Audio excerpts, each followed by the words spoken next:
Hello, everyone, and welcome to another episode of Thoughtful Investing. Today, we'll cover UnitedHealth stock. I'll start with a brief overview of the company, and then we'll analyze the reasons why the stock is crashing.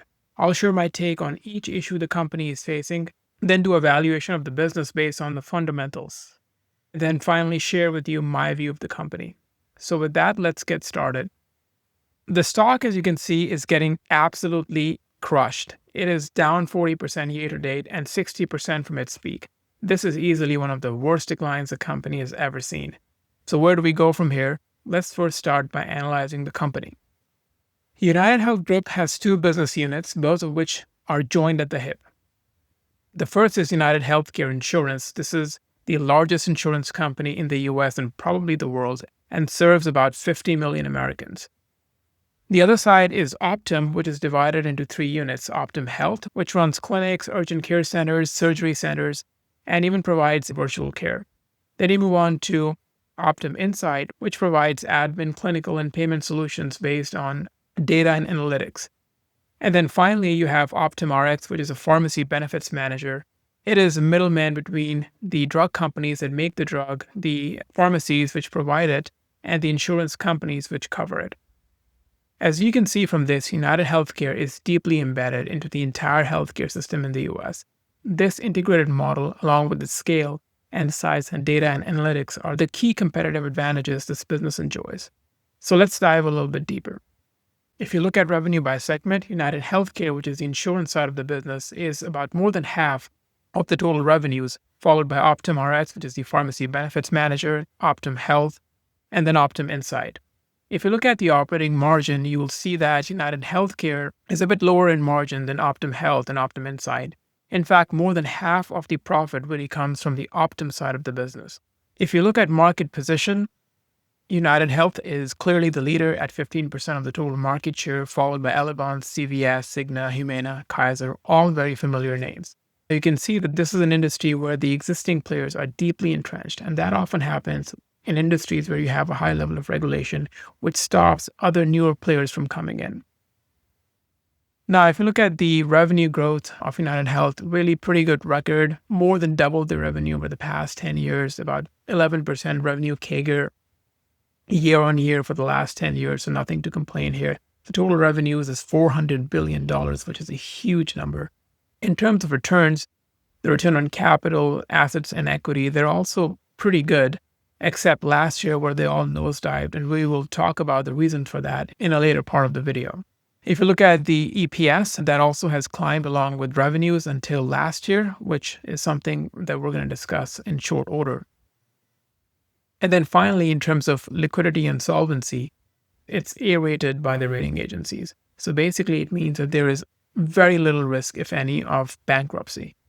You can see from this analysis that United Healthcare has a commanding position in the US healthcare system, has delivered steady growth over the past 10 years, and has no risk of going bankrupt. So why is the stock plummeting? That's what we're going to address in the next part of the video.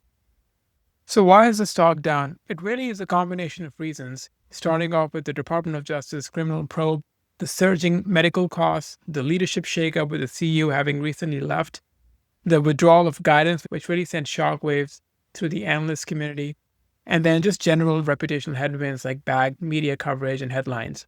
So we'll go through each reason and I'll share my perspective on it. Starting off with the Department of Justice criminal probe into Medicare fraud, Medicare Advantage is the largest revenue segment, $139 billion in 2024. This probe could mean fines, penalties, enhanced oversight, including monitoring of claims to prevent upcoding, which could lead to margin compression. You may also see litigation reserves in their books for a few years until the legal proceedings come to an end. Now, to be honest, it's not unusual for insurers to be investigated. Humana had a similar probe against them, and they settled for about $90 million. Now, granted that United Healthcare is much larger than Humana, but even if they settle for $300 million, it really is peanuts for a company of this size. And you have to realize that this is a systemically important company, like Bank of America during the financial crisis, or more recently Boeing. The government does not intend to shut them down. Rather, the focus is on putting some penalties, which I'm sure the lobbyists would try their best to reduce, put in some monitoring and additional checks, and move on. Next up is the surging medical costs. The company's medical benefits ratio, the proportion of premiums allocated to medical claims, has escalated from 82% in 2022 to 85.5% in 2024. At this scale, even 1 percentage point is huge for profitability.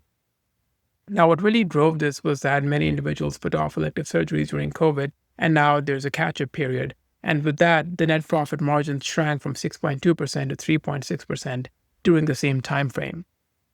But ultimately, these healthcare utilization patterns will normalize over time. And as we know very well, the insurance costs will get adjusted. This is no different than home insurance, where changing weather patterns increase insurance costs. There were a couple of years of losses for the insurance companies, but then they raised prices and regained their old profitability, and then some. So I see UnitedHealth doing the exact same thing. Moving on, there was a big leadership shakeup where the CEO, Andrew Whitty, departed after 4 years of leadership, and it wasn't exactly clear if he had trained a successor behind him. Now, after the disastrous performance of the stock and the company, it is not a surprise that the CEO was shown the door. It is one of the strengths of American capitalism where if you don't perform, you're out. Unlike other parts of the world where incompetent management can linger on for years and keep destroying shareholder value. The guy replacing him, Stephen Hemsley, is no stranger to the company. He was the one who led the company from 2006 to 2017, and it was during his tenure that UnitedHealth saw substantial growth. He's the leader who established Optum as a separate subsidiary and gave them full leeway to grow and capture market share. I believe he's the ideal person to guide the company through these turbulent times and then hand over to the next set of leaders. Another factor that impacted the performance was the withdrawal of guidance, where initially the guidance was reduced from $30 per share to about $25 per share, but then it was withdrawn altogether. I think new leadership is going to take some time to settle down. They need to make changes to get the company back on track, and it would be foolish to provide guidance when the full scale of changes and their impact is not yet known. But we know that this company has a solid foundation for growth and is a clear market leader. So once the changes are made, I expect them to continue on their growth trajectory. And then finally, there is just a slew of negative media headlines around alleged secret payments to nursing homes to reduce hospital transfers. Even the negative public sentiment around the UnitedHealthcare CEO killing shocked many. In fact, some sections of society even appeared to celebrate his killing. When I dug deep into these headlines, I found that the Department of Justice investigated the claims regarding nursing homes, did not find any evidence, and declined to pursue the matter. And then in general, companies do go through cycles of love and hate. Remember Chipotle in 2015 when they had multiple food safety issues linked to several E. coli outbreaks. The stock has quadrupled since then. And they're not the only one. You can look at the Nike sweatshop scandals, Coca-Cola's New Coke debacle in the 80s, even Apple's issues with Taylor Swift. Eventually, the dust settles down, the company mounts a PR effort, and people move on to the next exciting thing. So I'm not too concerned about the headlines. If anything, they provide the opportunity to scoop up some shares at a fire sale price. Now let's move on to valuation. We'll do a classic discounted cash flow DCF valuation. This company has grown EPS, earnings per share, far in excess of 10% over the last 10 years. In fact, over the last 3 years, the growth has been 15%, last 5 years, 13.5%, and last 10 years, about 17.6%. But let's take an extremely conservative view. Let's say for the next 10 years, this company is only going to do earnings at a pace of about 8%. And after that, it's just going to grow at the same rate as GDP, which is about 3%. And the discount rate is about 8%. With those inputs, you get a fair value of about $500. And the stock is trading at about $300 right now. So you have a 40% margin of safety. For a company of this quality, I think that's more than enough. In fact, I believe that where the company is trading at, this is just the value of the insurance side of the company, and you're getting the entire Optum side of the business for free.